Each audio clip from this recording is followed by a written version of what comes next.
Gente, vamos começar aqui mais um programa antivírus. Eu não sei, Walter, se você distribuiu o link do nosso programa, mas se não, eu vou dar uns minutinhos aqui de ao vivo para a gente distribuir o link, né? A gente atrasou hoje, marcamos para as 18, depois remarcamos para as 19, e vamos começar agora às 19h40.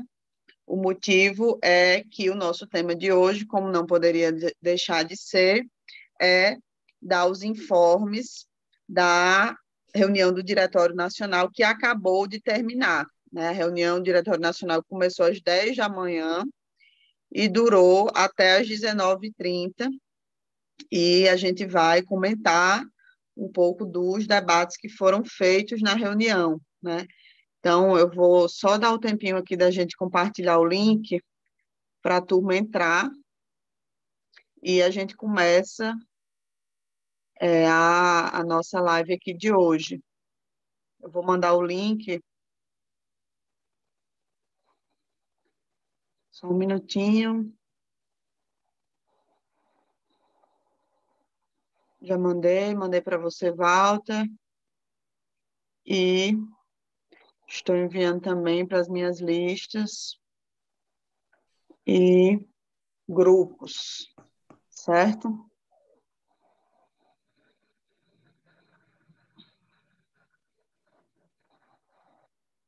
É isso, vamos começar mais um programa antivírus. Lembrando que esse é o nosso último programa do ano, né? Esse é o nosso último programa antivírus do ano. E o nosso tema, como eu já disse, é um comentário sobre as resoluções, né, e os debates que aconteceram na reunião do Diretório Nacional, que acabou de acabar. Inclusive, também a última reunião do Diretório Nacional do ano de 2021, com destaque para o tema das federações. Então, Walter vai falar sobre esse assunto. A gente também convidou o restante da bancada da articulação de esquerda no Diretório Nacional para entrar aqui. Eu não sei se todo mundo vai poder entrar, se alguém vai poder entrar, né? Além de mim e de Walter, tem a companheira Jandira, o companheiro Patrick e o companheiro Júlio Quadro. Se algum deles entrar, a gente também vai passar a palavra para que eles possam comentar qual foi a impressão que eles tiveram, enfim, complementar aí os nossos informes sobre o debate de hoje, né, e o nosso encerramento do antivírus em relação ao ano de 2021, né, o encerramento do antivírus no ano de 2021. Antes de iniciar o debate propriamente dito que a gente está se propondo, eu vou passar a palavra para Walter, que ele pediu para fazer um registro importante, né, da data de hoje. Walter. Então, primeiro, boa noite, Natália, boa noite, Cássio, boa noite a quem está já acompanhando aí pelas redes sociais. Como a Natália explicou, a gente estava na reunião do Diretório Nacional do PT. A reunião começou às 10h30 da manhã e terminou às 19h34, com um intervalo de 1 hora, mais ou menos, para almoço, né? Foi a última reunião do ano, a gente pretendia exatamente utilizar esse antivírus para informar, né, as resoluções políticas adotadas pelo diretório, né? Muito bem. Mas antes, eu pedi à Natália para fazer um registro, porque hoje é dia 16 de dezembro, e na manhã de um dia 16 de dezembro também, 16 de dezembro de 1976, há 45 anos, o Exército e forças policiais atacaram a bala uma casa situada na rua Pio XI, número 767, no bairro da Lapa, na cidade de São Paulo, capital. Não houve aviso prévio, não houve pedido de rendição. Foram assassinados dentro da casa Ângelo Arroio, nascido em 6 de novembro de 1928, e Pedro Pomar, nascido em 23 de novembro de 1913. Também estava na casa Maria Trindade, nascida em 1923 e que viria a falecer em 1997. A casa na Pio XI era um aparelho do Partido Comunista do Brasil. Nos dias anteriores, havia se realizado ali uma reunião do Comitê Central do Partido Comunista do Brasil. Estavam presentes na reunião e foram presos antes da chacina acontecer, já fora da casa, João Batista Franco Drummond, Elza Monerá, Haroldo Lima, Aldo Arantes, Vladimir Pomar e Joaquim Celso de Lima. Estavam presentes também na reunião e não foram presos José Novaes e Manuel Jover Telles. Drummond foi torturado e morreu. Ele tinha 34 anos. Ele havia nascido no dia 28 de maio de 1942. Elza, Haroldo, Aldo, Vladimir e Joaquim foram presos, torturados, condenados e ficaram na cadeia por alguns anos. Novaes não foi preso, voltou à militância e chegou a compor a Executiva Nacional da Central Única dos Trabalhadores. Manuel Jover Telles desapareceu por algum tempo. Anos depois, constatou-se ter sido ele o responsável por fornecer à repressão as informações necessárias para localizar, assassinar, prender e torturar um pedaço da direção do PCdoB. 45 anos depois, Aldo e Vladimir seguem vivos e seguem atuando. Aldo é militante do Partido Comunista do Brasil e Vladimir é militante do Partido dos Trabalhadores. 45 anos depois, não foram punidos pela justiça os responsáveis por planejar e executar a chacina. Tampouco foram punidos os torturadores e assassinos envolvidos no episódio e nos fatos posteriores. Aliás, não houve punição para absolutamente nenhum dos golpistas e criminosos responsáveis pela ditadura militar iniciada em abril de 1964. Mas esse dia haverá de chegar. Nossa homenagem à militância que lutou contra a ditadura, e nós vamos honrar a memória dessas pessoas, continuando a luta por um Brasil soberano, democrático e socialista. Uma luta que segue sendo perigosa, como demonstra o ataque feito pelo Ratinho contra a companheira Natália Bonavides. Mas sobre isso eu peço a Natália Sena que nos fale a respeito antes da gente entrar propriamente no tema desse antivírus. Tá bom, Walter. Então, pessoal, como o Walter disse, né, no dia de ontem aconteceu um ataque, uma ameaça de morte, né, uma incitação ao homicídio feita pelo apresentador de programa de rádio e de televisão chamado Ratinho, né, a frase dele mais específica foi questionar se não tinha alguém para metralhar a deputada Natália Bonavides, e isso aconteceu no programa de rádio, e o contexto, né, dessa incitação ao homicídio se deu na discussão de um projeto de lei que garante um direito muito simples, na verdade, que estipula um procedimento em relação ao casamento igualitário, né?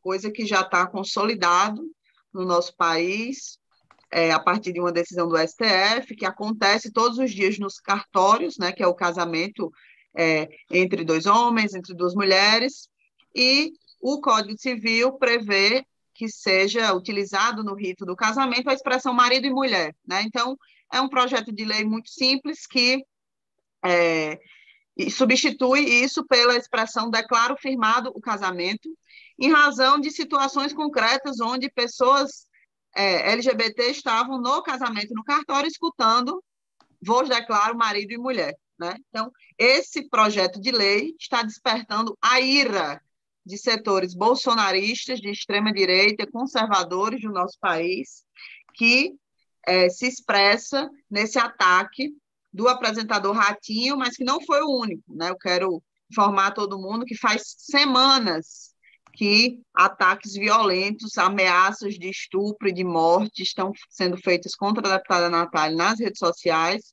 em razão de uma mobilização bolsonarista sobre o assunto. Deputados da base de Bolsonaro, daqueles mais ferrenhos, divulgaram fake news sobre o projeto, divulgaram o projeto em si, enfim, e estão estimulando, né, o ódio e a violência contra a deputada Natália. Então, esse episódio que aconteceu ontem, né, foi emblemático dessa situação de altíssimo grau de enfrentamento de violência que o lado de lá está disposto a despejar em cima de nós. Então, a gente tem que estar bem preparado, né, para enfrentar um ambiente que não está fácil hoje e que, na nossa opinião, a tendência é que isso se agrave, se potencialize ainda mais no ano que vem, a partir da aproximação do período eleitoral, né? Esse exemplo do que aconteceu ontem com a deputada Natália, para nós é emblemático, né, do que o lado de lá vai ser capaz de fazer, seja no discurso, né, através de ameaças, que de fato são crimes de incitação à violência, seja, né, através de ações concretas, né, porque vamos combinar que esse tipo de incitação, de estímulo, vindo de uma figura com bastante audiência, como é o caso do apresentador Ratinho, de fato consiste, né, em si, em um crime e em uma conduta que estimula que coisas concretas sejam feitas, né, em razão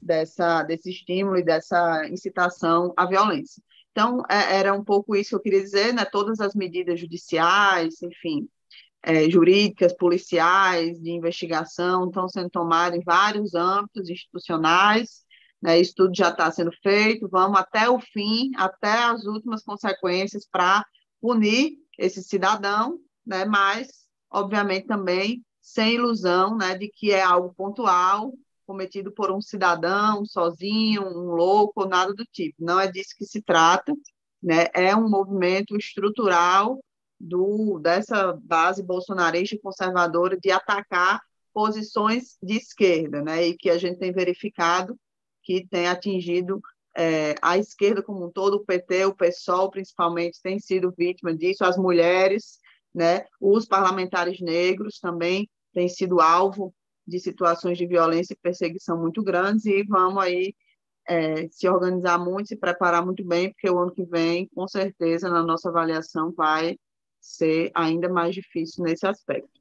Então, sobre o episódio, né, da deputada Natália, era isso que eu queria dizer.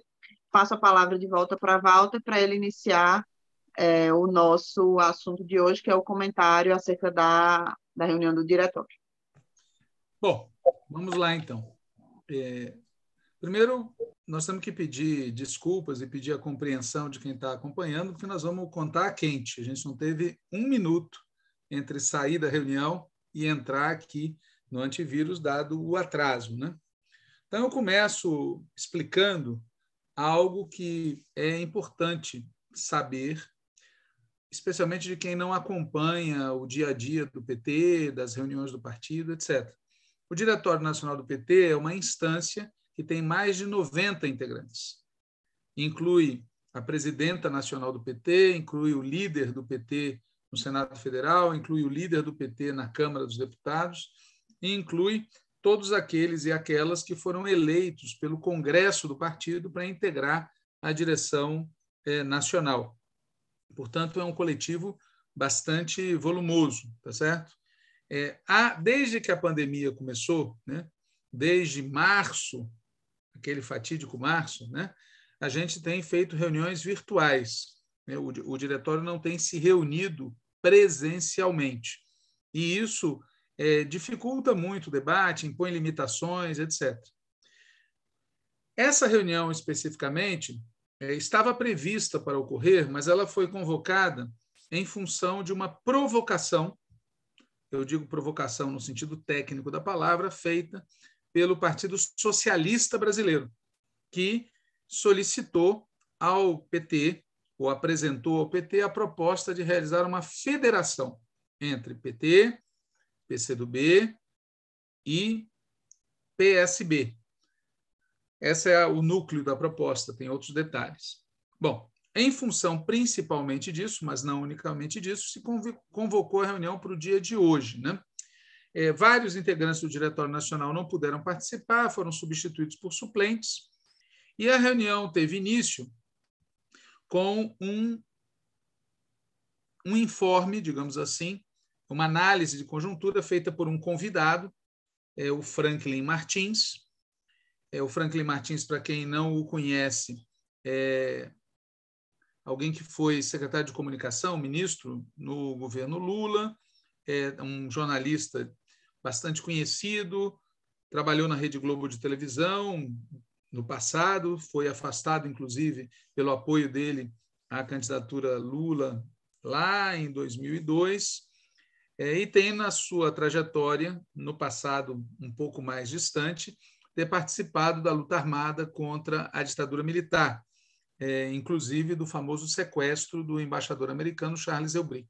Então, a reunião começou com uma análise de conjuntura feita pelo Franklin Martins e, em seguida, nós tivemos também um informe sobre a legislação da federação feita por um assessor da bancada do PT. Né? Não é o caso aqui de destacar esse ou aquele aspecto desses informes, eu apenas chamo a atenção para o fato de que há muita dúvida, há muita controvérsia, não apenas sobre as implicações políticas da federação, mas há também muita dúvida sobre o que é ou como será a federação, né? Qual legislação exatamente, com qual detalhamento, as minúcias. Portanto, é um tema que, para os membros do Diretório Nacional, pelo menos para uma parte dos integrantes do Diretório Nacional, é um tema novo que provoca muita dúvida, né? Para além das interpretações políticas que se faça a respeito. Pois bem, houve um longo debate sobre o tema. Originalmente, o diretório iria debater a conjuntura e depois a federação. Acabou que se juntou o debate, os dois debates, numa discussão só. Isso avançou pela tarde, né? Nós paramos para almoçar, já era depois das 14h, e nesse debate falaram 35 integrantes do Diretório Nacional, representando as diferentes chapas que foram apresentadas no Congresso do partido para dar origem a este diretório, de maneira que não falaram todas as sensibilidades, todas as tendências, mas falaram, digamos assim, todos os grandes blocos que integram o diretório, que compõem o Diretório Nacional. Eu vou depois que eu fizer esse panorama, falar um pouco das opiniões que foram aparecendo, né? Mas antes eu quero dar um quadro geral sobre como foi o diretório. Quando se concluiu essa rodada de debates, se deliberou a respeito. Aí, nesse momento, foram apresentadas duas propostas, tá certo? Duas propostas. E, em seguida, surgiu uma terceira e, ao final, se votaram 3 propostas diferentes. Uma proposta foi aprovada, as outras 2 foram recusadas. É importante explicar o que são essas 3 propostas, né? A proposta que foi aprovada, ela é bastante sintética e consta da resolução divulgada agora há pouco, dizendo o seguinte: o Diretório Nacional do PT resolve iniciar conversações sobre federação partidária com PSB, PCdoB, PSOL e PV, cabendo à Comissão Executiva Nacional do Partido conduzir este processo de diálogo para posterior decisão no Diretório Nacional sobre eventual participação, a partir de um debate programático, esgotando o debate interno a partir da escuta das direções estaduais, municipais, observando os prazos definidos pela Justiça Eleitoral. Eu vou ler mais uma vez aquilo que foi aprovado. Diz assim: o Diretório Nacional do PT resolve iniciar conversações sobre federação partidária com PSB, PCdoB, PSOL e PV, cabendo à Comissão Executiva Nacional do Partido conduzir esse processo de diálogo para posterior decisão do Diretório Nacional sobre eventual participação, a partir de um debate programático, esgotando o debate interno a partir da escuta às direções estaduais, municipais, observando os prazos definidos pela Justiça Eleitoral. Essa foi a resolução aprovada. As duas resoluções derrotadas, vamos agora falar para vocês o que elas diziam, muito sinteticamente, né? A primeira delas foi apresentada por mim e dizia o seguinte: o Diretório Nacional do PT debateu a proposta de montar uma federação partidária com o PSB e com o PCdoB. O Instituto da Federação foi aprovado recentemente e ainda está sob júdice do STF. Há muitas dúvidas e incertezas a respeito.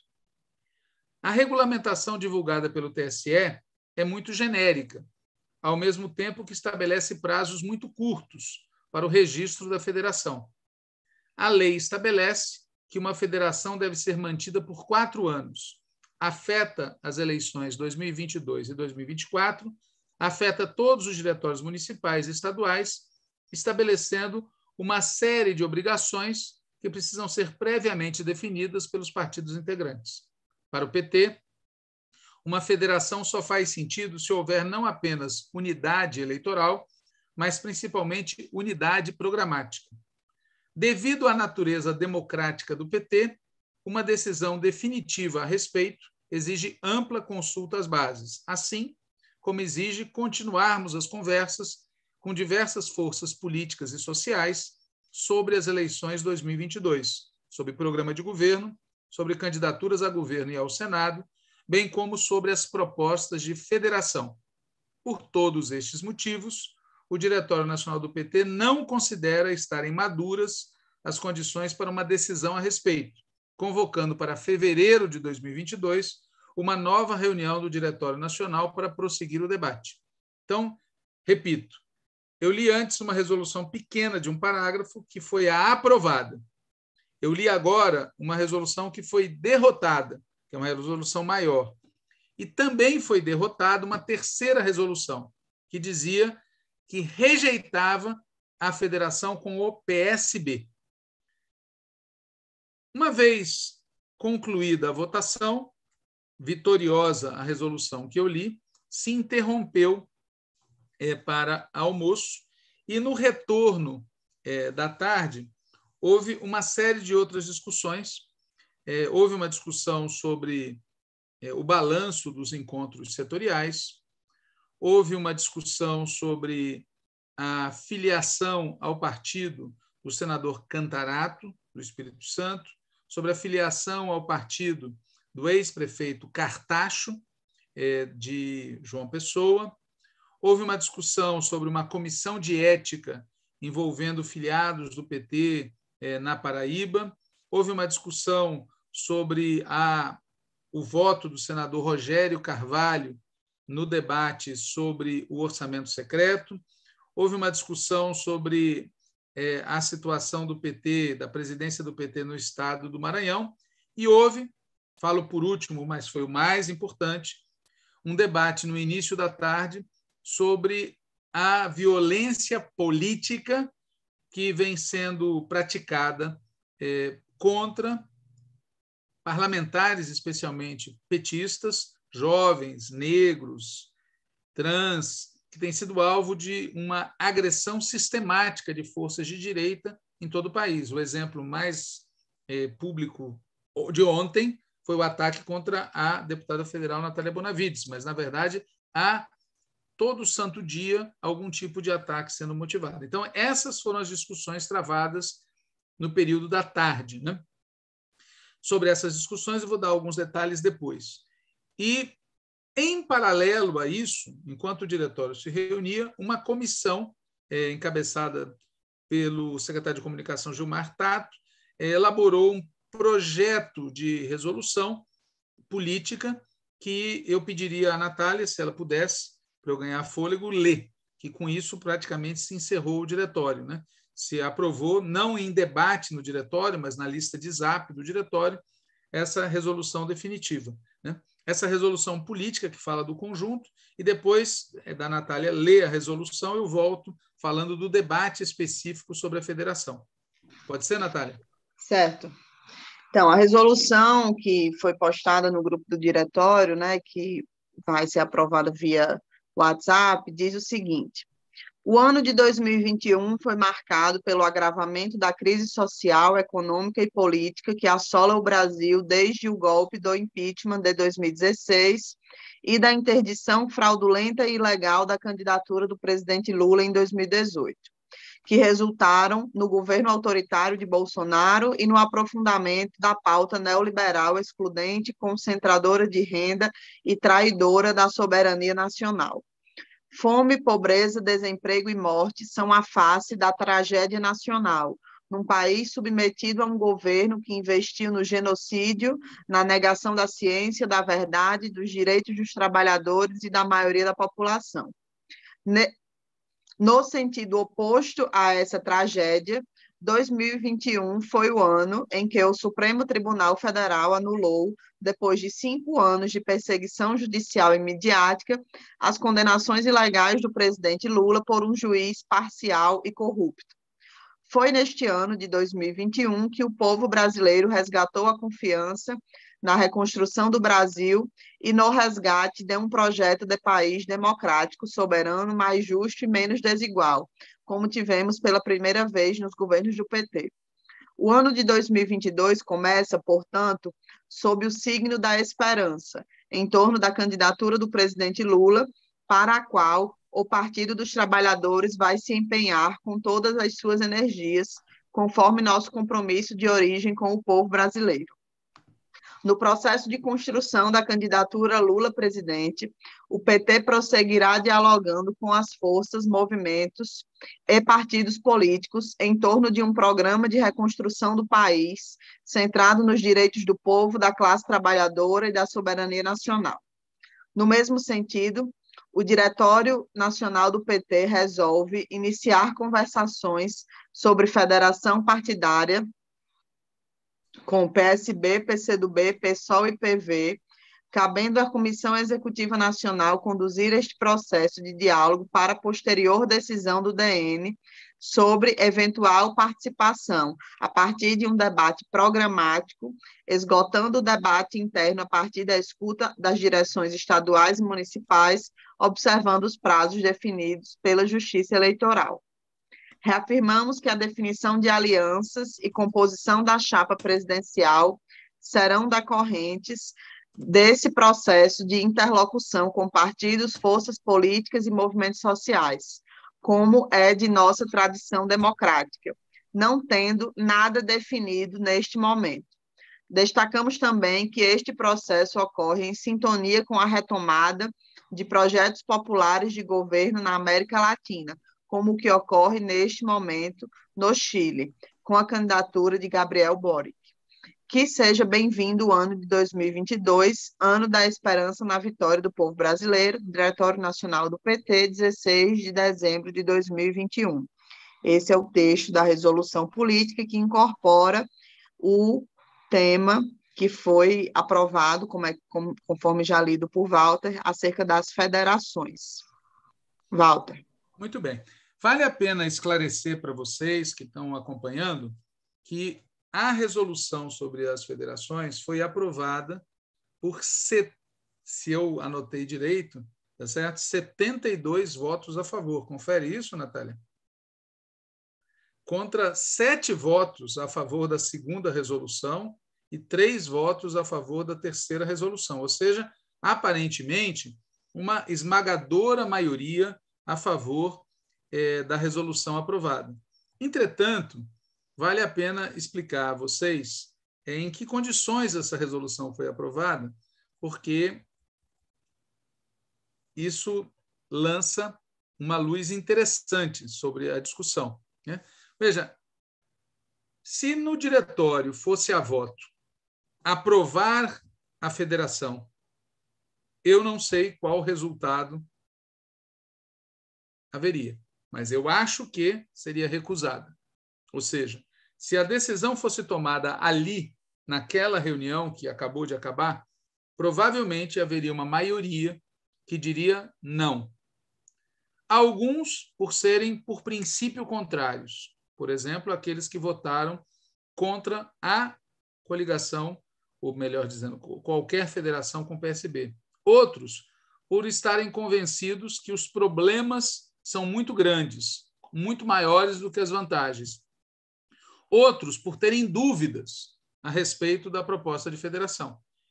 Minha hipótese é que, se a votação fosse hoje, perderia a federação.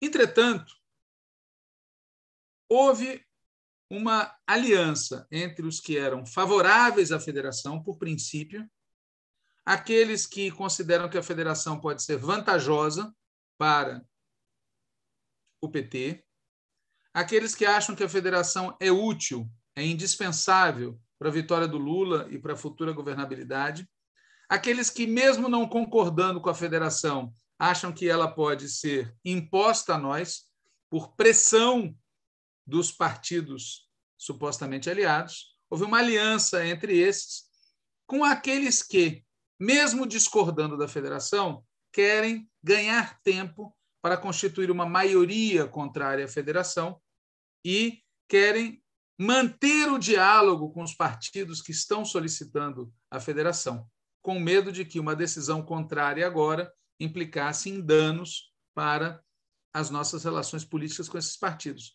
Por isso, o resultado da reunião não é necessariamente o resultado da reunião que vai decidir a respeito.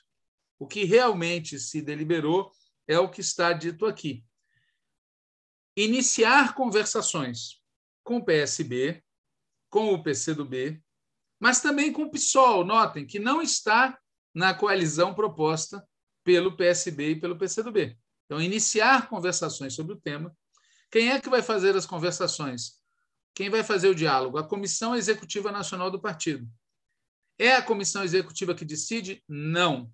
É o Diretório Nacional, que tomará a sua decisão posteriormente. E aí vem uma frase importante sobre eventual participação. A pessoa que defendeu essa resolução fez questão de destacar isso. Ou seja, o que está dito é: pode ser que esse diálogo resulte numa federação, pode ser que não. Está se falando claramente para os que nos solicitaram a federação que esse assunto não está resolvido. Pode vir a ser resolvido com uma negativa ou com uma afirmativa. E outro aspecto importante no debate é que todos os que falaram a respeito do tema, tanto os contrários quanto os favoráveis, quanto os que estavam em dúvida, destacaram o tema do programa, que sem unidade programática a federação não faz sentido. E que essa unidade programática não é simples. Outro aspecto que também apareceu no debate e que está presente na resolução aprovada é a necessidade de consultar o partido, porque há um reconhecimento que os efeitos da federação se estendem por 4 anos e afetam cada diretório municipal em todo o país. E, portanto, uma decisão desse tipo não pode ser tomada simplesmente numa reunião de instância nacional. Na nossa opinião, nós que fomos contrários à federação, e já deixamos isso claro na reunião, e seremos contrários no debate quando ele chegar no seu momento final, nós achamos que uma decisão dessa gravidade só poderia ser adotada por um congresso partidário, que é um equívoco deliberar no diretório, na executiva, algo que afeta a vida de todos os diretórios municipais no país inteiro. E um último aspecto da resolução aprovada, repito, a resolução aprovada por 72 votos, por uma aparente ampla maioria, é observando os prazos definidos pela Justiça Eleitoral. Aqui vale a pena destacar que o assunto continua sob júdice, porque houve um recurso ao Supremo Tribunal Federal e o ministro Gilmar Mendes pediu vistas. Isso significa que, se eu entendi direito, a Natália pode me corrigir, uma resposta a isso pode vir em fevereiro. E o TSE, por sua vez, estabeleceu um prazo entre final de março e início de abril para que as federações sejam registradas junto ao TSE. E o TSE ainda vai deliberar se aceita. Isso é um aspecto importante do debate que a gente vai comentar depois, que é a judicialização desse processo. Então, resumo da ópera, tá certo? A resolução aprovada por ampla maioria de iniciar conversações não significa que haja ampla maioria no Diretório Nacional a favor da federação, esta ou qualquer outra. Não está dado o que vai acontecer na reunião do Diretório Nacional que deliberará a respeito. Não está dado porque há dúvidas imensas, há questões que ainda estão sendo resolvidas pela Justiça, há questões que dependem do trato entre os partidos, há a conjuntura política e eleitoral do país. Enfim, existem vários aspectos que vão incidir na decisão final. E, repito, mais uma vez, é uma hipótese, mas é uma hipótese baseada no conhecimento do Diretório Nacional. Se fosse votado hoje, não seria aprovado. Eu paro por aqui, vamos ouvir a Natália e depois eu volto para fazer mais alguns comentários. Um comentário que eu queria fazer sobre esse tema da federação e com base no debate que aconteceu hoje no diretório é o seguinte: quem a gente acha que a preço de hoje votaria contra, né?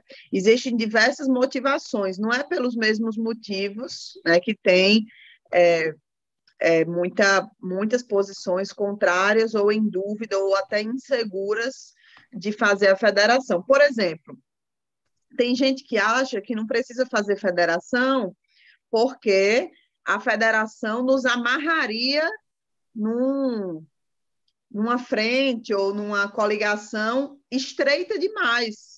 Ou seja, tem gente que acha que o PSB é pouco de direita para estar do nosso lado. Precisa ter mais partido de centro, mais partido de direita e que fazer uma federação com esse caráter programático atrapalha a ampliação. Então, esse argumento aparece, né, explicitamente no debate, esse argumento aparece. Quando tem, de outro lado, como os companheiros da democracia socialista, é público a posição deles, tem texto sobre isso, que são os maiores entusiastas da federação, com um argumento de que a federação seria o princípio da frente de esquerda, que a federação nos colocaria o PSB quase que num caminho automático de alinhamento programático maior do que o que existe hoje. Com base em que esse argumento se sustenta? Né? Na nossa opinião, não se sustenta, não tem instrumento jurídico, que é disso que se trata, né? A federação é um instrumento jurídico do sistema eleitoral, não é uma grande construção política. A construção política se dá na política, não a partir, né, de 2, 3 meses de um debate atropelado em torno da adesão ou não a esse instrumento jurídico recém-criado pelo Parlamento e agora regulamentado pelo Supremo Tribunal Federal. Então, esse é um dos argumentos que aparece. Outro argumento que aparece é o seguinte: em relação ao Natália, o seu som ficou muito ruim de repente, eu não sei o que aconteceu. Nem eu. Tá do mesmo jeito. Você quer sair e voltar? Pode ser. Então, continua aí falando. Enquanto hoje nós estamos com todos os problemas possíveis e inimagináveis. Vamos manter a calma. No final vai dar tudo certo ou vai dar tudo errado, né? Então, vamos lá. Eu comentei antes que o assessor da bancada, que foi convidado para fazer um relato sobre os efeitos da federação, sobre a legislação aprovada, etc., apresentou projeções. E essas projeções têm circulado muito. As projeções são baseadas na eleição de 2018 e a projeção consiste em calcular o que aconteceria se o PSB, o PCdoB e o PT estivessem unidos. Obviamente, o resultado é: unidos, esses três partidos têm um desempenho maior do que separados. A projeção indica isso. E, portanto, a projeção indica que a federação entre esses três partidos elegeria, em 2018, um número maior de parlamentares do que cada um dos partidos elegeu separadamente. Qual é o problema dessa projeção? É que 2022 não será como 2018. Obviamente, em 2018, o PT estava sob brutal pressão. Tinha a seu lado o PCdoB, mas não tinha a seu lado o PSB. O PSB adotou uma posição em 2018 que todos lembram qual foi. Em 2022, a tendência é que o PT receba mais votos, não importando se ele estiver numa federação ou isolado. Então, vejam que situação curiosa. Quando se faz a projeção, se constata que, em 2018, os três partidos somados elegeriam alguns parlamentares a mais do que elegeram separadamente. Ora, a questão é, como seria a divisão entre os partidos? Sobre isso, as projeções não falam nada. Mas é óbvio, observando o que vai acontecer na vida real, que se o PSB e o PCdoB não sofrerem nenhuma baixa, continuarem do seu tamanho, e o PT também não sofrer nenhuma alteração, continuar do seu tamanho atual, a tendência é que o PT receba mais votos. Acontece que na federação você vota como se fosse uma coligação. A legislação acabou com as coligações, mas o voto numa federação será o voto, de fato, numa coligação entre os três partidos. E pode acontecer, eu diria, vai acontecer uma coisa bizarra. O PT, quando foi prejudicado em 2018, foi o que mais perdeu. E em 2022, quando ele poderia ser beneficiado, ele vai repartir o seu benefício junto aos partidos federados. Na matemática, mesmo considerando as projeções feitas com todas as suas imperfeições, a conclusão é que a federação pode obter mais votos, mas o PT pode sair prejudicado do processo. Então, essa é a primeira questão que eu queria destacar. Natália, você já voltou? Acho que ainda não. Né? Voltei. Está dando para me ouvir? Perfeitamente. Melhorou? Pode continuar, então. Não, então, um outro argumento que eu queria comentar, quando cortou o meu áudio eu ia falar, é o seguinte: tem um outro aspecto do debate sobre a federação que aparece, que é o aspecto da governabilidade. Todo mundo que está fazendo essa discussão, mas principalmente quem está a favor, não só, né, quem está contra também, aí o que eu vou contar agora explicita um pouco isso. Trabalha com uma situação única, que é a de que a gente vai ganhar as eleições no ano que vem, as eleições presidenciais com Lula, né? E simplesmente não se cogita uma possibilidade da gente perder quando se faz esse debate da federação. E aí tem argumento para os dois lados, né? Tem o primeiro argumento que é, bom, vamos ganhar e precisamos já construir a governabilidade.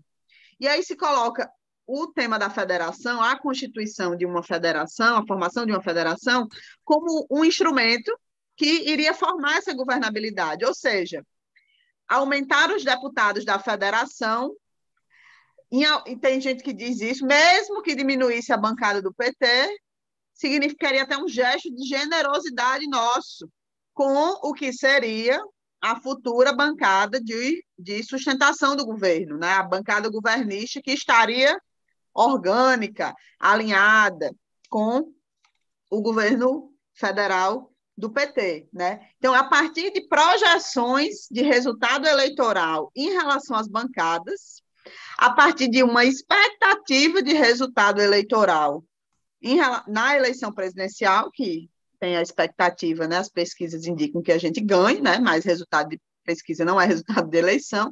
A partir desses dois pressupostos, né? Se trabalha com a ideia de que crescer a bancada da federação em si seria bom para a governabilidade. Então, tem gente que defende isso, que, na nossa opinião, é um erro, porque desconsidera absolutamente o que é o PSB realmente existente. Aí eu repito o que eu falei antes, não é a formalização de um instrumento jurídico da legislação eleitoral recém-criada, recém-regulamentada, pelo Tribunal Superior Eleitoral, pela mão do ministro Barroso, que a gente sabe muito bem quem é, não é esse tipo de coisa que cria alinhamento programático entre partidos como o PT e o PSB, que cria alinhamento, inclusive, tático, que vai criar necessariamente uma unidade, um ambiente onde se possa garantir a fidelidade, né, no parlamento dessas bancadas eleitas através dessa federação, que no caso das eleições, né, da disputa proporcional, vai funcionar em todo o país, caso seja aprovada, é como se uma coligação proporcional fosse. Né? Então, muitos deputados do PSB podem ser eleitos com votos nossos e lá na frente está votando contra um governo nosso, ou, se estivermos na oposição, está votando contra qualquer governo, ou votando a favor de qualquer governo de direita que venha a estar na presidência. Né? E, de outro lado, nesse tema da governabilidade, por outro lado, em contraposição a isso, aparece o seguinte argumento, que é: o presidente Lula é mestre em fazer diálogos, alianças, coligação não, base de apoio parlamentar, né? Já fizemos isso em 2002, 2006, 2003, 2007, 2006, e, por isso, né, não precisamos da federação para ganhar a eleição. O que vamos fazer é nos garantir nessa suposta base de apoio que o presidente Lula vai conseguir construir através da sua habilidade de diálogo, conversações e tudo mais quando vier a ser presidente. O que a gente também considera um erro, primeiro porque o governo vai ter que ter muita sustentação social, né, do lado de fora do parlamento para conseguir aplicar um programa de esquerda na atual conjuntura, né, por razões, enfim, N razões que a gente vem discutindo aqui ao longo desse ano.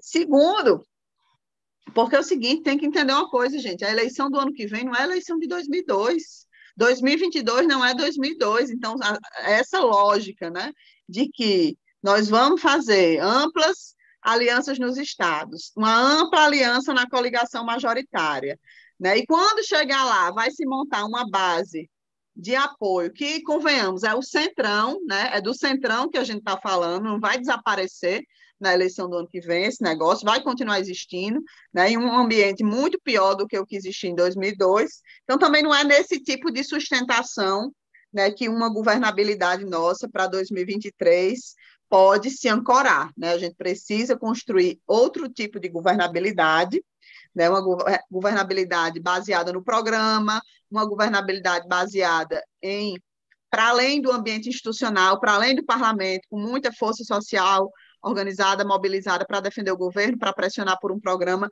efetivamente popular, enfim, tudo isso precisa ser construído, né? E, nesse sentido, também a federação atrapalha, porque nos amarra com um partido, né, que tem amplíssimos setores de direita, com implicações em eleições estaduais importantes, enfim. Então, eu queria comentar um pouco esses argumentos aí que eu escutei nas últimas reuniões, né? Tanto na reunião de hoje, quanto nas outras reuniões da Executiva Nacional, que debateram o assunto. Muito bem. Deixa eu aqui, então, retomar assim, a lista de argumentos que apareceram no debate para um pouco socializar, e, enfim, para quem está nos acompanhando. Então, primeiro tipo de argumento, os números. Na opinião de algumas pessoas, as projeções indicam que, se for feita uma federação, o resultado em 2022 será melhor do que o resultado em 2018. Como nós sabemos, dependendo das respostas que você quer obter, você escolhe as variáveis, escolhe o método e colhe a resposta. Na nossa opinião, as projeções feitas escolhem dados para obter como resultado algo mais ou menos óbvio. Uma federação entre 3 partidos elegerá um número de parlamentares maior do que os 3 partidos tomados isoladamente. Só que isso desconsidera 2 aspectos.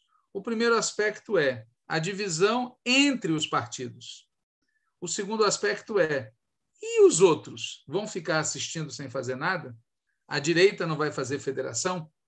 Não vai haver concorrência? Só nós somos espertos? Então, as projeções, elas têm dois defeitos principais. O primeiro defeito é não explicar qual será o desempenho individual de cada partido. O segundo defeito é não levar em conta o efeito sobre o conjunto do resultado de federações que a direita possa vir a montar. Como eu disse antes, em 2018, num cenário bem pior do que o de 2022, o PT foi muito prejudicado. Em 2022, o PT tende a ser favorecido. E, portanto, isso também vai contribuir, seja para o resultado do PT individualmente, seja para o resultado de uma federação integrada pelo PT. Mas o problema é que um desempenho melhor do PT em 2022, havendo federação, pode beneficiar os outros partidos que integram a federação e não o PT. O PT pode decidir que ainda assim vale a pena fazer a federação. O que não vale é vender para o partido uma conta falsa. A conta de que, se a federação tiver mais parlamentares, isso necessariamente significará que o PT terá mais parlamentares. Pode acontecer o que já acontecia no passado com as coligações. O PT ter um melhor resultado e os beneficiários serem os candidatos dos partidos coligados no passado, dos partidos federados agora, né? As dificuldades políticas de 2018 foram pagas pelo PT. E os bons resultados que se pretende alcançar em 2022 serão divididos com os sócios, numa divisão que não necessariamente será justa, né?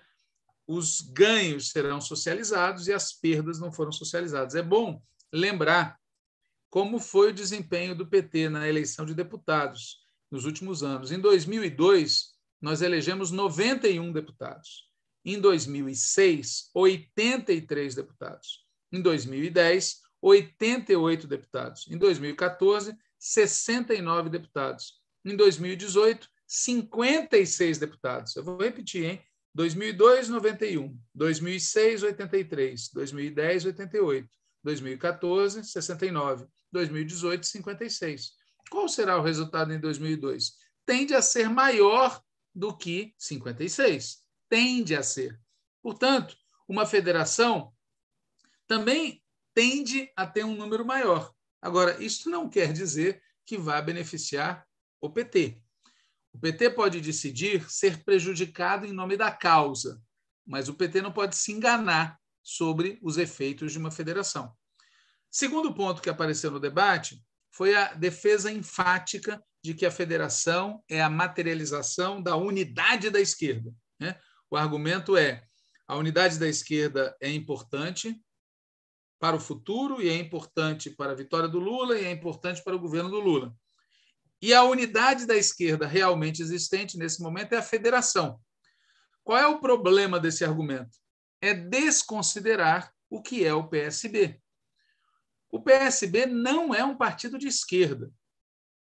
O PSB apoiou Aécio Neves no segundo turno de 2014. O PSB apoiou majoritariamente o golpe de 2016, o golpe do impeachment. O PSB não está em alianças presidenciais conosco no primeiro turno desde 1998. O PSB tem uma bancada na Câmara dos Deputados que, neste momento, vota dividida em inúmeras questões essenciais. E metade, mais um ou menos um da bancada do PSB, vota regularmente com a direita.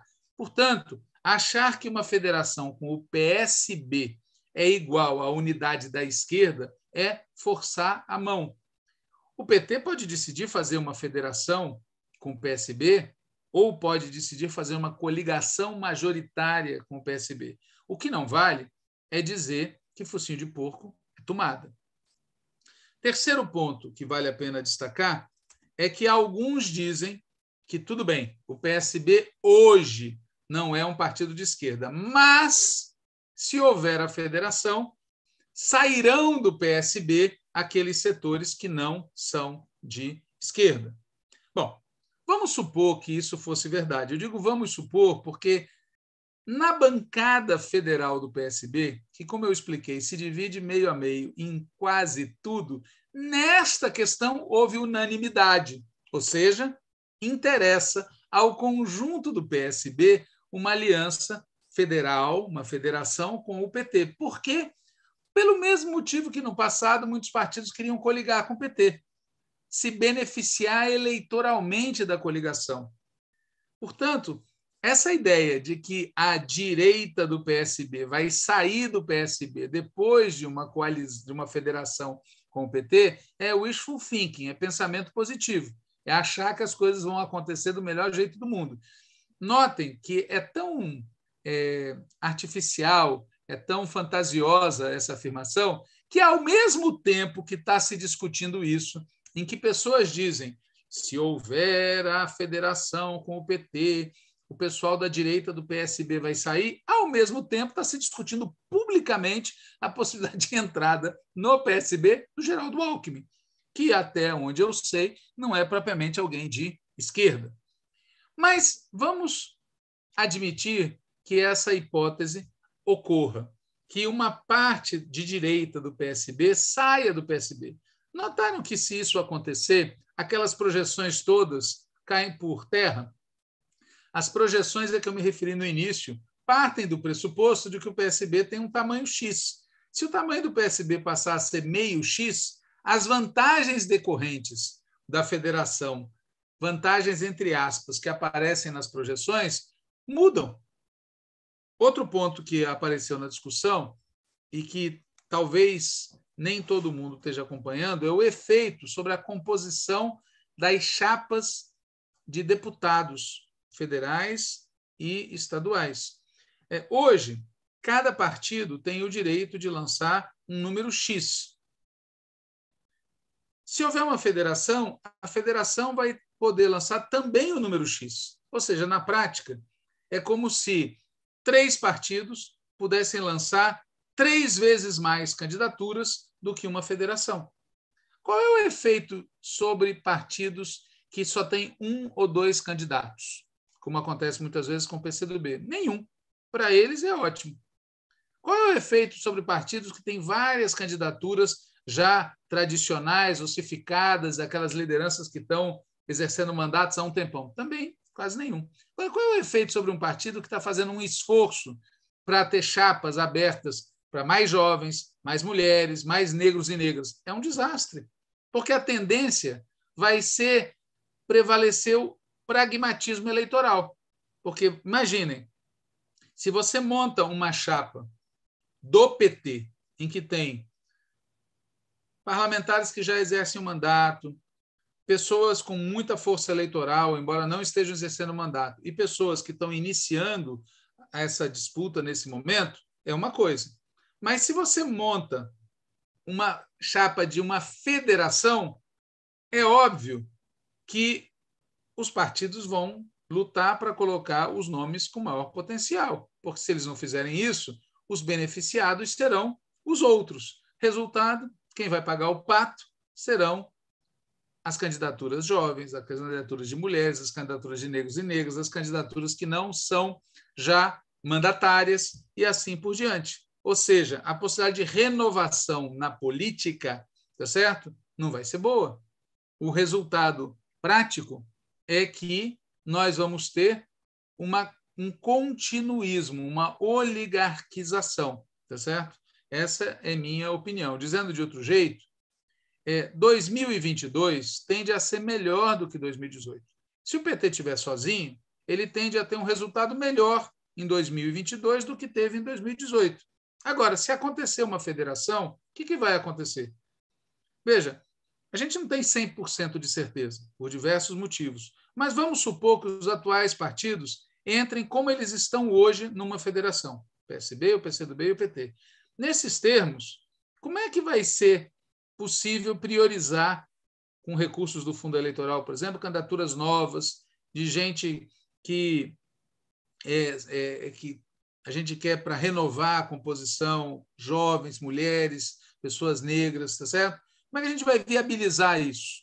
O efeito prático se a gente fizer isso, vai ser transferir ou facilitar a eleição dos partidos federados, em prejuízo do PT. Então, vai acabar prevalecendo dentro do próprio PT uma visão conservadora. Então, repito, o número de candidaturas da federação não vai ser a soma do número atual das candidaturas dos partidos. Nós vamos ter que espremer as nossas candidaturas. Na prática, isso vai impedir a gente de aumentar a presença de candidaturas jovens, de candidaturas de mulheres, de candidaturas de negros e negras. Nós vamos ter, no máximo, tá certo? Vai se cumprir a lei, o que é pouco. A gente quer mais. Além disso, outro ponto, a federação terá impacto sobre as candidaturas a governador também. Não está dada, não está previamente estabelecido na lei, também não está previamente estabelecido no regulamento do TSE, como será o processo decisório na federação. Como é que uma federação vai escolher quem são seus candidatos majoritários e proporcionais? Não tem nada definido. Agora, uma coisa é certa, a federação terá que ter uma única candidatura a presidente, uma única candidatura a governador, uma única candidatura ao Senado e uma única chapa de candidaturas proporcionais. Portanto, vai ter que ter um processo decisório. Quem é que garante que, nesse processo decisório, a opinião do maior partido, que é o PT, vai prevalecer? Ninguém garante. E eu diria, conhecendo o PSB e o PCdoB, que eles vão impor condições para participar de uma federação. Condições que exatamente impeçam o PT de exercer a maioria que o PT tem. Outro ponto importante a destacar. A lei diz que a federação é por 4 anos. E se amanhã a gente resolver descobrir que foi uma fria, se a gente resolver romper a federação, haverá punições. Por exemplo, punições que podem afetar o nosso fundo eleitoral. Algumas pessoas que defendem a federação dizem a bancada votou a favor e acrescentam é um grande momento histórico para materializar a unidade da esquerda. A história é menos gloriosa. Na verdade, a nossa bancada, há muito tempo, vem lutando para acabar com as coligações proporcionais, exatamente para acabar com essa história de que você vota num partido e ajuda a eleger alguém de outro partido que amanhã vai para outro caminho. Está na coligação hoje, amanhã rompe. Só que, como o fim das coligações proporcionais criava imensas dificuldades para o PCdoB, nós apoiamos a proposta, que não era originalmente nossa, era do PCdoB de federação. Não para unir a esquerda, mas para ajudar um partido aliado. Apresentar esse voto da nossa bancada como sendo algo que não era, como sendo uma iniciativa para viabilizar a unidade da esquerda, é falsificação, não tem outro termo. Além do mais, como a Natália já destacou, todos os cálculos feitos para defender a federação pressupõem o cenário de vitória na eleição presidencial. Aliás, uma das coisas que foi muito falada é temos que fazer tudo o que for possível para eleger o companheiro Lula e, para isso, a federação é importante. Esse acréscimo é, digamos assim, uma opinião, porque, como algumas pessoas demonstraram na reunião, não necessariamente a federação terá esse resultado de contribuir para a eleição do Lula. Algumas pessoas argumentaram que a federação atrapalhará ao invés de ajudar, né? Mas o fato é que, imaginemos o cenário negativo, imaginemos um caso de derrota. Alguém imagina que o PSB, que só se interessou por uma coligação, por uma federação conosco agora, porque o Lula está bem nas pesquisas, alguém acha que o PSB vai se manter conosco?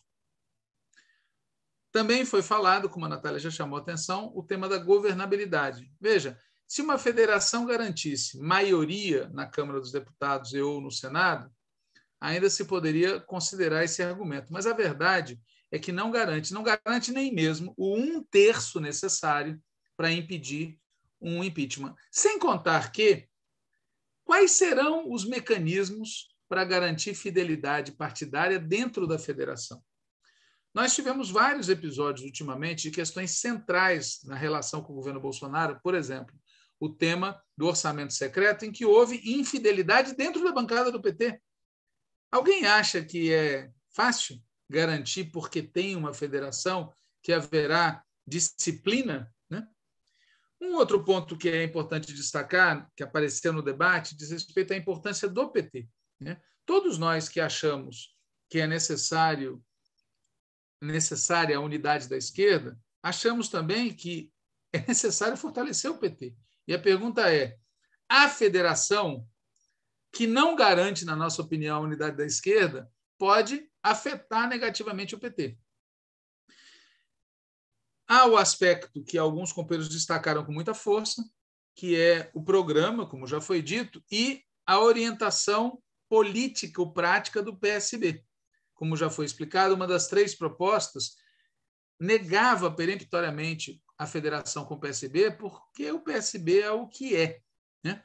Algumas pessoas, estou terminando, disseram também que a federação seria a materialização brasileira, a versão brasileira da Frente Ampla do Uruguai, né? Outros lembraram que isso simplesmente não procede. A Frente Ampla do Uruguai foi criada nos anos 70, foi um processo surgido da luta contra a ditadura militar, um longo processo de amadurecimento de relações de base, testado durante décadas, não tem nada que ver com esse processo que está em discussão aqui. E, por último, curiosamente, algumas pessoas chamaram atenção para o fato de que, embora a federação não seja uma coisa boa, pode ser que a gente seja obrigado a federar, porque os partidos, especialmente o PSB, podem colocar isso como condição. E eu termino o meu comentário e passo para a Natália com isso. Veja, aqueles que defendem a federação como se fosse uma unidade da esquerda precisam reconhecer que isso é desejo deles. Porque do lado de lá, especialmente do lado do Partido Socialista, o que o Partido Socialista quer é ampliar as suas bancadas, se beneficiar do crescimento que vai acontecer no PT por conta da força da candidatura Lula. E é engraçado, né? Esse povo votou no Aécio em 2014, ajudou no golpe em 2016, e agora que a situação virou, querem se beneficiar do nosso possível, tá certo? Possível desempenho. Então, esse foi, de maneira geral, espero que a gente tenha conseguido dar uma ideia, tá certo? Pedindo mais uma vez desculpas, que a gente saiu da reunião diretória, entramos no antivírus sem condição de preparar sistematicamente, mas foi esse o debate. Ao final do debate, prevaleceu por 72 votos contra 10 a posição que já foi lida aqui, mas esses 72 votos contra 10 não são 72 votos a favor de fazer a federação. São 72 votos a favor de continuar a discussão e deliberar ali na frente, à luz de muitas variáveis, à luz daquilo que o STF decida, depois que o Gilmar Mendes devolver o processo, à luz daquilo que o TSE ainda venha a decidir a respeito, à luz dos debates programáticos e organizativos que não são triviais, né? À luz da opinião das nossas direções estaduais e municipais em todo o país, que serão fortemente afetadas pelo processo, à luz do que vai acontecer na política nacional nas próximas semanas e meses. Portanto, muita água vai passar por baixo dessa ponte, e na hora da verdade, ou seja, quando o diretório realmente se reunir para deliberar a respeito, o resultado não é possível de se prever. O que sim é possível de se especular é que, se votasse hoje, a federação perderia. Com isso, eu termino aqui e passo a palavra para a Natália. Eu queria só encerrar, né, como é o nosso último programa do ano, né, eu queria encerrar fazendo um brevíssimo, né, levantar algumas questões aqui que encerram o nosso ciclo de discussões sobre conjuntura esse ano, né? O ano iniciou, vamos lembrar, esse ano de 2021, debatendo o tema dos apoios, né, das alianças para a disputa da mesa da Câmara e do Senado, né? Então, aquela disputa entre Baleia Rossi e Lira, né? E, vamos lembrar, o apoio do PT ao candidato que então candidato de Bolsonaro, hoje presidente do Senado, Rodrigo Pacheco. Então, esse foi o jeito que iniciou o ano de 2021. E a gente está terminando 2021 desse jeito, aqui que vocês estão vendo, debatendo o tema da federação. Então, é importante, e provavelmente 2022 vai ser iniciar também com a continuidade desse debate da federação, que nós esperamos, né, que não prospere para a constituição efetiva de uma federação. Então, na nossa opinião, né, esses dois marcos, digamos assim, do início e do fim do ano, são bastante reveladores, né, de um rumo que as coisas estão. Porque, no fim das contas, essas duas discussões dizem justamente respeito a que tipo de política a gente vai levar para a eleição do ano que vem e para o próximo período aí que está colocado. Né? O debate em torno da mesa da Câmara, vamos lembrar, era um debate em torno do tema da frente ampla. Né? Naquele momento, não tinha a recuperação dos direitos políticos de Lula ainda, né? Inclusive, logo depois daquilo se lançou a caravana de Haddad pelo Brasil, né? E o Bloco na Rua com Haddad, logo depois das eleições ali, mas o pano de fundo daquela discussão era ampliar, né? Temos que ampliar para além da esquerda, e nisso deu o apoio do PT a um golpista do MDB chamado Baleia Rossi. Né? E o resultado foi aquele desastre que todo mundo viu, né? Uma derrota com desmoralização, porque nem a própria direita votou em Baleia Rossi, né? Uma boa parte da turma do bloco dele votou em Lira, enfim. Teve gente nossa, inclusive, que defendeu essa possibilidade, e tem indícios de que até tenha votado também, no caso de Lira, para a presidência da Câmara.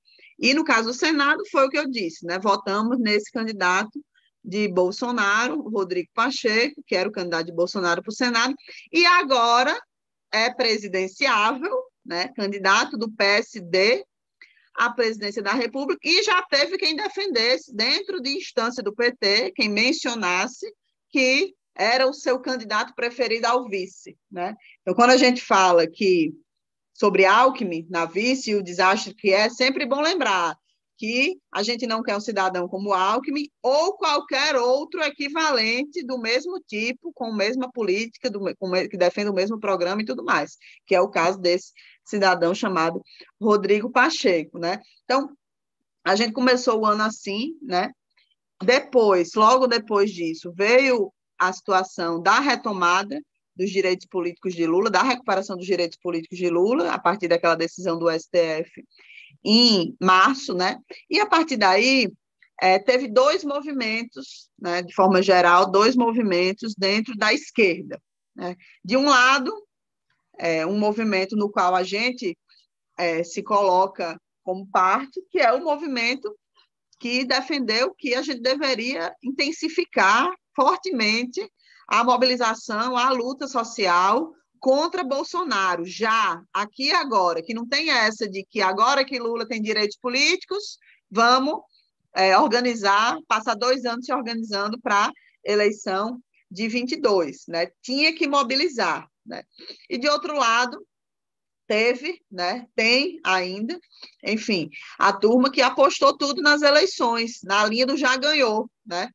E essa linha do já ganhou escalou em diferentes níveis desde então, né? Desde a recuperação dos direitos políticos de Lula até hoje, segue escalando. Agora, obviamente, um fato muito importante desse ano, já que a gente está aqui numa tentativa brevíssima de fazer um balanço, é justamente a devolução dos direitos políticos de Lula. Né? Nossas chances eleitorais aumentaram consideravelmente. Desde então, a gente mantém a dianteira nas pesquisas de intenção de voto, né? Mas também, e é algo que a gente tem insistido muito aqui no Antivírus, e onde a gente tem ido conversar com a militância do PT, também temos sempre que lembrar que resultado da pesquisa não é resultado de eleição. Né? Pesquisa eleitoral não significa resultado de eleição, e muitas vezes a gente tem a impressão que essa turma do já ganhou trabalha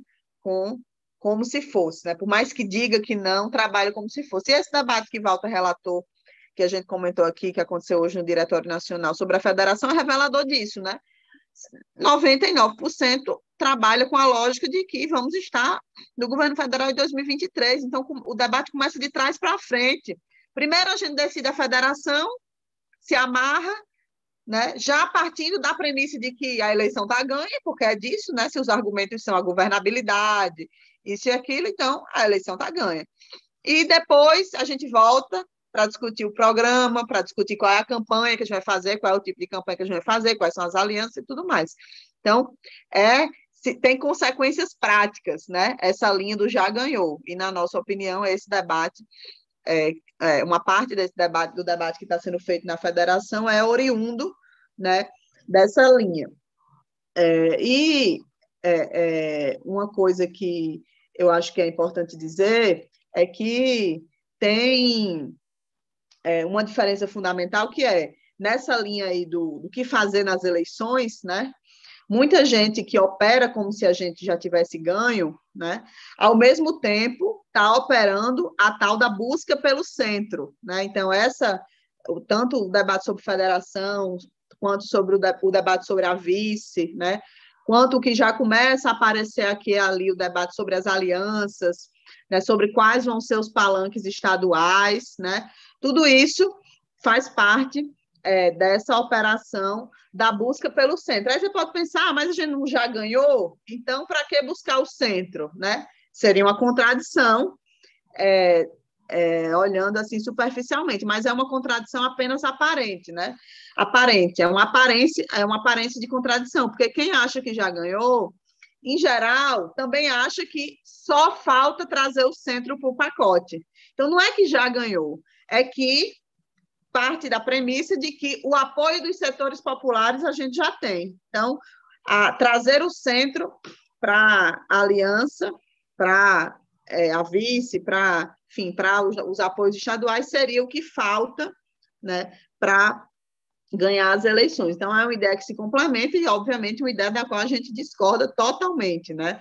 A gente acha que não tem essa de que o trabalho já está feito em relação à conquista dos setores populares. É evidente que Bolsonaro tem apoio nos setores populares, né? Se não fosse assim, não tinha ganhado a eleição. Se não fosse assim, não estava se mantendo com um percentual de quase 30% de intenção de voto, mesmo diante de toda a tragédia em curso no país, a tragédia econômica, social, a tragédia sanitária, né? Então, a gente acha o contrário, que precisa esse movimento ao centro, né? Não é o movimento prioritário que deveria estar sendo feito, obviamente que pode-se conversar com todo mundo, mas a ação do partido organizada deveria estar indo em outra direção, que é na direção, né, da ampliação, né, da criação de comitês populares, na ampliação da nossa capacidade de mobilização e de fazer luta que acumule para uma vitória política e eleitoral no ano que vem, né? E aí é que entra um tema importante, que eu acho, do balanço desse ano, que eu queria mencionar aqui, que é o tema das mobilizações, né? Vamos lembrar que, mesmo antes da pandemia, né, desde o início do governo Bolsonaro, pelo menos, a gente estava com muita dificuldade de fazer mobilização, né? Muita gente esquece disso. Vem com o argumento de que a dificuldade de fazer mobilização é porque as pessoas estão com medo do Covid e não querem ir para a rua. Vamos lembrar o que aconteceu em 2019. Quase não teve luta contra a reforma da Previdência do Brasil. Então, as nossas dificuldades de mobilização são muito grandes. E por isso, né, também por isso, né, e por causa de todo o enfrentamento que existiu no ano passado, em torno de dizer ou não fora Bolsonaro, depois que se disse fora Bolsonaro, não se aplicou concretamente uma linha política, né, não teve a construção efetiva de uma campanha que organizasse a luta pelo fora Bolsonaro em 2020, e finalmente, a partir de maio, né, de 2021, isso tomou um corpo, né? Óbvio que não foi no volume, na intensidade, na periodicidade que a gente gostaria, né? Não teve a adesão de massas que a gente gostaria que tivesse tido, mas é preciso reconhecer, em qualquer balanço político do ano de 2021, do ponto de vista de esquerda, que as mobilizações, acho que foram 5 ou 6, não recordo agora precisamente quantas foram, mas aconteceram de maio até dezembro, né? A última foi agora no dia 4 de dezembro, as mobilizações pelo Fora Bolsonaro e as últimas, inclusive, em torno do tema do combate ao racismo, do tema da questão das mulheres, né, do dia 20 e do dia 4, foram fundamentais, né, foram muito importantes que tenham acontecido, e, na nossa opinião, são mobilizações que deveriam continuar acontecendo. Né? Em 2022, deveria ser uma tarefa nossa começar o ano com mobilização, transformar o carnaval em um momento de mobilização, fazer um grandíssimo 8 de março, né? Se possível, transformar o aniversário do PT em fevereiro também em um ambiente de bastante mobilização, não só de atividades internas e de plenárias para a nossa própria militância, mas iniciar, enfim, comícios, atos, e de preferência com a presença, né, do presidente Lula, que será o nosso candidato aí na disputa do ano que vem. Né? Então, eu acho que esse é um tema importante, né, o das mobilizações, relembrar a importância delas e também relembrar que não foi unânime, não foi só em 2020 que teve disputa em torno de fazer ou não mobilização, adotar ou não a palavra de ordem Fora Bolsonaro, implementar ou não uma campanha em defesa do Fora Bolsonaro. Em 2021, em maio, já com a vacinação em curso contra o Covid, essa disputa também se travou, né, dentro da esquerda, com setores contrários, né, diversos setores do PT, inclusive, contrários às mobilizações de rua. Né? E, enquanto isso, né, a esquerda estava dividida e segue dividida, né, sobre qual é a tática para esse período. É bom lembrar que a direita também passa por divisões, né? Não tão unificados em torno de Bolsonaro. A gente encerra o ano com o tema do PSDB aparentemente decidido, né? O candidato está decidido quem é. Então, o Dória, tem essa situação aí de Pacheco, que está colocado como presidenciável também, tem vários outros, tem a candidata do MDB, tem Ciro, que muita gente está falando que está com a candidatura em risco, né? Tem gente que especula muitas coisas aí sobre Ciro, tanto de ir para a direita, quanto da possibilidade de o PDT vir para a candidatura Lula, então a gente escuta de tudo sobre isso, e tem o cidadão que, nos últimos meses, né, nas últimas semanas e meses, virou o preferido, virou a opção, digamos assim, mais destacada da tentativa de construção de uma terceira via, que é ninguém mais, ninguém menos do que Sérgio Moro, né? Que, quando você olha para as pesquisas de intenção de voto, é quem acaba aparecendo com o maior potencial em relação a se constituir como alternativa na terceira via. Né? Então, eles estão divididos nesse aspecto, mas é sempre bom lembrar também que tem um aspecto em que eles não se dividem. Né? O programa segue a todo vapor. Então, por mais que não exista unidade no campo da direita em torno da candidatura de Bolsonaro, basta olhar para o que acontece no Congresso. Né? A boiada segue passando. A pauta do Congresso Nacional esse ano, né, andou a toda favorável ao programa ultraliberal e ao governo Bolsonaro. Né? Vamos lembrar dos pedidos de impeachment que foram engavetadíssimos, né? E do aluguel do Centrão, que foi pago com bastante generosidade através do orçamento secreto, né?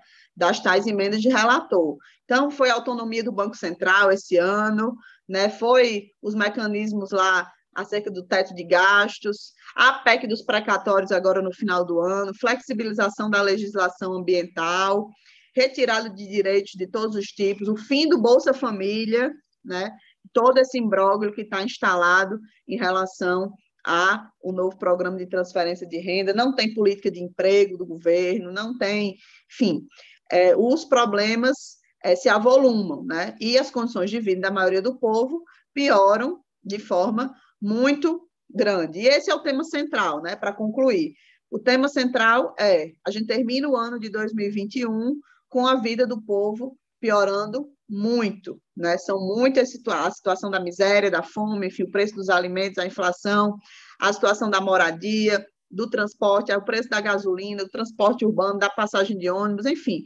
Tudo isso está muito ruim na esmagadora maioria das cidades brasileiras, né? Para a esmagadora maioria da população, a desigualdade abissal que assola aí a maioria do povo, e também por isso é importante a gente dizer que não teremos eleições normais no ano que vem, né? Na nossa opinião, essa situação, que para nós é o tema central, que deve ser tratado pelo PT na disputa da eleição presidencial, que é as condições de vida do povo, né? Não vai ser uma eleição normal, vai ser uma guerra, né?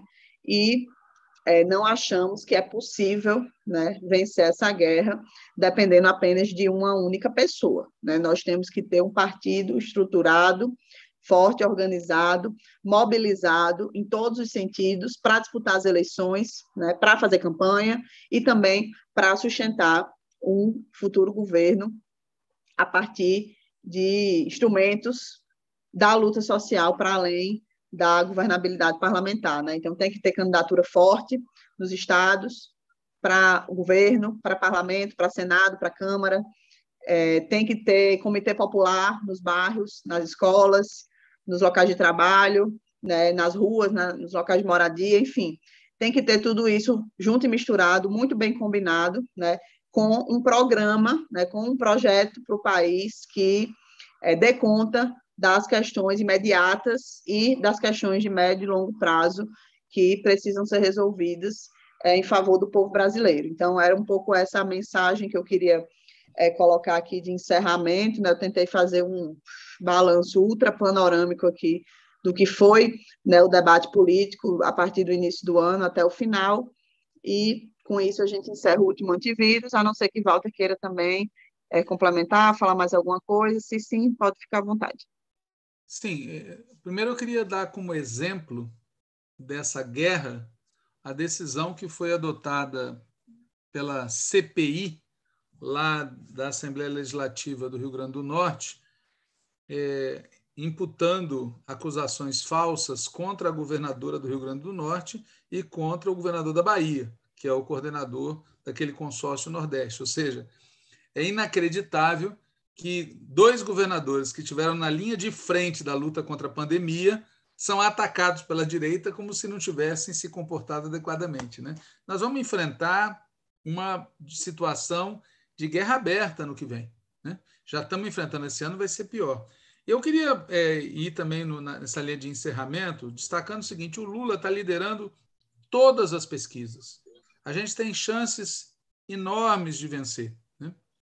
Mas, para isso, a gente precisa combater a ilusão de que nós já vencemos.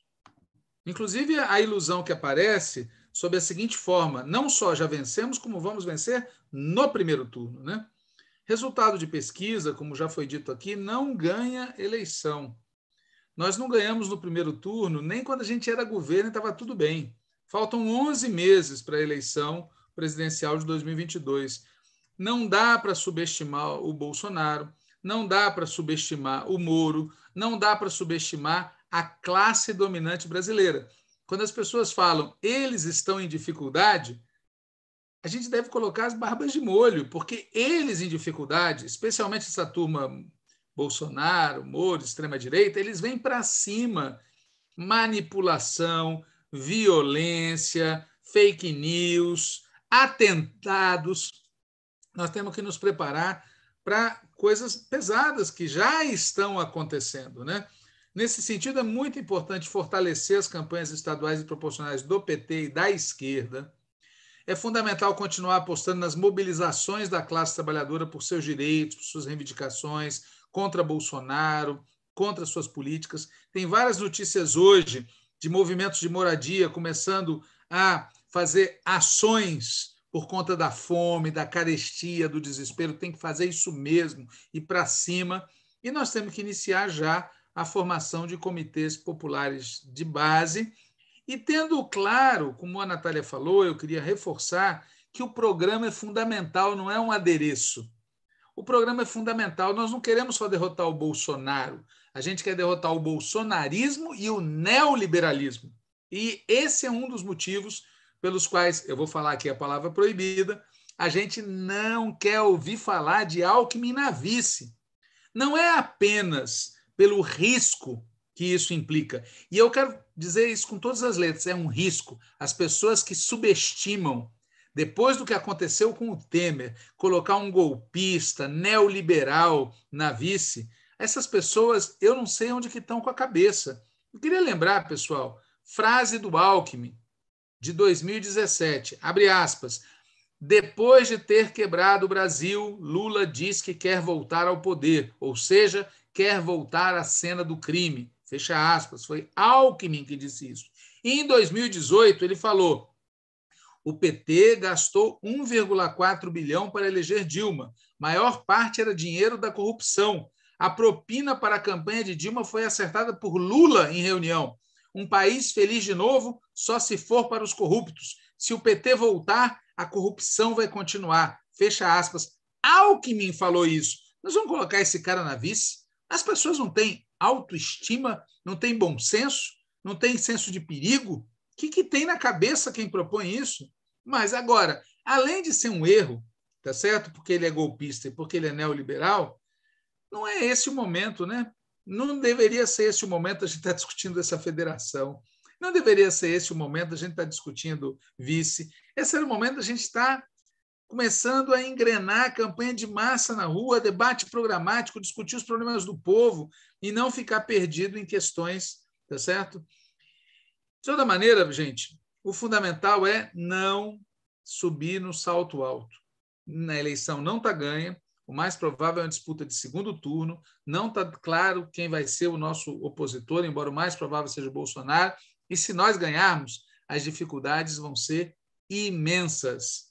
E por tudo isso, né, a gente volta ao tema aqui principal, a gente não deveria estar gastando tempo debatendo essa tal federação, tá certo?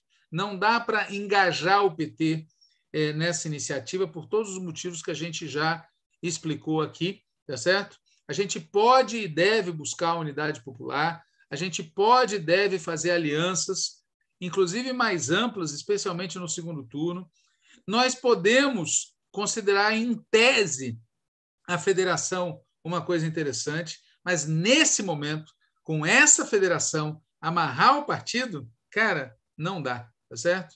Tem gente que fala de federação, aliás, alguns falaram na reunião diretória nacional do PT, parecia um unicórnio, bonito, branco, com as asas batendo, assim, com a luz do sol atrás. Só que o unicórnio não existe.